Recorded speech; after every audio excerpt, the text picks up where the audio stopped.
I guess this is another posting for YouTube. First I thought that the bowl was missing in this spot, because I've seen on some of them there's a little bolt on it, but this one was, I guess, a little bit newer one. As you can see, there's no hole in it, so I guess they have removed the bowl and function of the bowl is gone.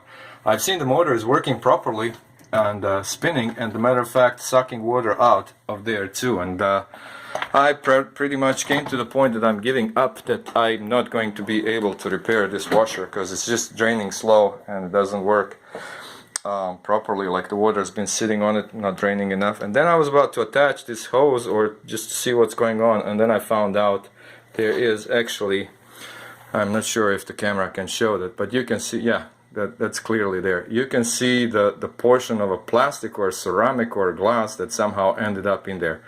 It is amazing that spending so much time on it have actually brought me to a point to cry out loud and just replace this dishwasher for the purpose not being able to blow out all of the water.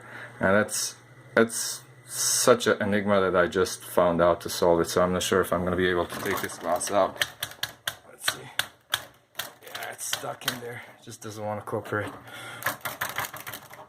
Yeah, I'll have to use a screwdriver or something to take it out. Okay.